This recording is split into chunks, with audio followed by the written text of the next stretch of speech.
नहीं सोने वाली जाग और मुर्दों में से जी उठ, तो मसीह की ज्योति तुझ पर चमकेगी। इफिसियों 5:14। दोस्तों, क्या आप जानते हैं कि संसार में ऐसा कोई व्यक्ति नहीं है जो पाप की चपेट में ना हो, चाहे वह डॉक्टर है या साइंटिस्ट है या किसी देश या राज्य का लीडर ही क्यों ना हो, और चाहे कोई भी व्यक्ति क्यों ना हो। बाइबल बताती है रोमियो 3:23 की कोई भी धर्मी नहीं, सब ने पाप किया है और सब के सब परमेश्वर की महिमा से रहित है। हम अपने दम पर, अपने कार्यों के दम पर स्वर्ग में कभी भी नहीं पहुंच सकते। लोग अक्सर कहते हैं कोई स्वर्ग नहीं है और ना ही कोई नरक है, जो कुछ है सब कुछ यही है, इस पृथ्वी के ऊपर ही जीना है और यही मरना है, इसके बाद कोई जीवन नहीं है।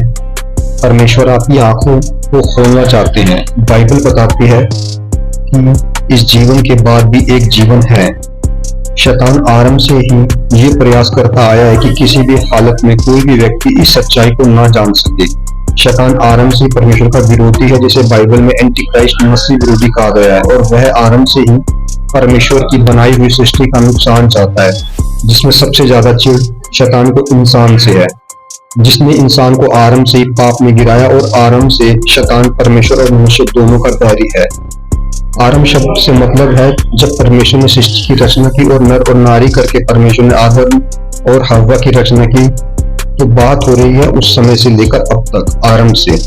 बाइबल बताती है उसने उनकी बुद्धि को अंधा कर दिया है, ताकि मसीह जो परमेश्वर का प्रतिरूप है उसको वो पहचान ना सके। शैतान आपसे झूठ बोलेगा, आपको बहलाएगा, फुसलाएगा, सच्चाई से दूर ले जाने की पूरी कोशिश करेगा, क्योंकि शैतान नहीं चाहता कि आप सच्चे परमेश्वर को जाने। बाइबल में कहा गया शैतान चालाक है, वो भरमाने वाला और धोखा देने में माहिर है।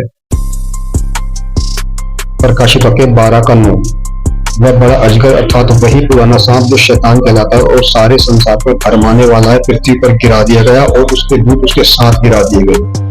उसने हव्वा को बड़ी चालाकी से भगा दिया और कहा कि जिस फल को खाने से परमेश्वर ने मना किया है उसको खाने से तुम निश्चय ना मरोगे।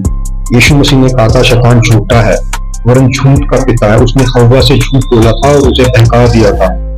दोस्तों, शैतान आपको धोखा देगा कि कोई परमेश्वर नहीं है, कोई स्वर्ग और नरक नहीं है, कोई दूसरा जीवन नहीं है। मूर्ख ने अपने मन में कहा कोई परमेश्वर है ही नहीं, वे बिगड़ गए, उन्होंने घिनौने काम किए, कोई सुकर्मी नहीं। वचन संहिता 14:1। शैतान नहीं चाहता कि आप सच्चाई को जाने, सच्चे परमेश्वर को जाने, जिसने इस पूरी सृष्टि की रचना की। बाइबल के अनुसार परमेश्वर आत्मा है और वो मिट्टी और लकड़ी की चीजों में नहीं रहता। परमेश्वर ने जो कुछ बनाया वह अपनी महिमा के लिए बनाया, वह शैतान परमेश्वर की महिमा को चुरा रहा है, आपको धोखे में रखकर। नरक किसी इंसान के लिए नहीं बनाया गया, वो शैतान उसके दूतों के लिए बनाया गया है। दोस्तों, पर मैं आपको सच्चाई बताने के साथ गुड न्यूज भी दे रहा हूँ कि परमेश्वर प्रेमी परमेश्वर और नहीं चाहता कि कोई भी व्यक्ति नाश हो। आदम और हवा के पाप करने के कारण पाप सभी मनुष्यों में फैल गया और पाप के कारण मृत्यु आ गई, शारीरिक और आत्मिक दोनों। परंतु परमेश्वर ने अपने पुत्र प्रभु यीशु मसीह को इसलिए भेजा कि वह शैतान के कामों का नाश करे और मनुष्य जाति को नाश होने से बचा ले। 2000 साल पहले प्रभु यीशु मसीह ने सारी मानव जाति के पापों को अपने ऊपर ले लिया और क्रूस के ऊपर हमारे पापों का दंड सहा। क्रूस पर यीशु मसीह का मरना कोई अचानक घटना नहीं थी, बल्कि परमेश्वर ने पहले से ही तय कर लिया था कि वह मनुष्य जाति को पापों से मुक्ति देने के लिए अपने इकलौते पुत्र प्रभु यीशु मसीह को भेजेंगे, और शैतान उसके कामों का नाश करके मनुष्य जाति को अपने पुत्र प्रभु यीशु मसीह के द्वारा उद्धार का मार्ग प्रदान करेंगे। अक्सर लोग क्रूस पर लटके हुए यीशु को देखकर कहते हैं कि जो अपने आप को नहीं बचा सका वह हमें क्या बचाएगा। इस बात के कारण लोग ठोकर खाते हैं। बाइबल बताती है क्योंकि क्रूस की कथा नाश होने वालों के निकट मूर्खता, परंतु हम उद्धार पाने वालों के निकट परमेश्वर के सामर्थ है। दोस्तों, पर ऐसा बिल्कुल भी नहीं है। यीशु ने स्वयं अपने आप को उन सिपाहियों के हाथों में पकड़वाने दिया जो उसको पकड़ने आए थे, और अपने आप को बलिदान होने दिया ताकि हम पापों से क्षमा पा सके। यीशु मसीह ने कहा मैं अपने पिता से विनती कर सकता हूँ और वह स्वर्गदूतों की 12 सैन्य दल से अधिक मेरे पास अभी उपस्थित कर देगा। पर यीशु ने ऐसा नहीं किया। वो सिपाही यीशु को हाथ भी नहीं लगा सकते थे अगर यीशु चाहता तो। वो तो राजाओं का राजा, प्रभु का प्रभु है, सर्वशक्तिमान परमेश्वर है, भला उसको कौन पकड़ सकता था। यीशु मसीह ने कहा मैं अपने प्राण देता हूँ कि उसे फिर ले लूं, कोई मुझसे छीनता नहीं, मैं उसे आप ही देता हूँ। मुझे उसके देने का अधिकार है और उसे फिर लेने का भी अधिकार है। यह आज्ञा मेरे पिता से मुझे मिली है। अगर आप यीशु के बलिदान के सत्य को समझ ले तो समझ ले आपने छुटकारा पा लिया। अगर यीशु बलिदान ना होते तो हम होते वहां।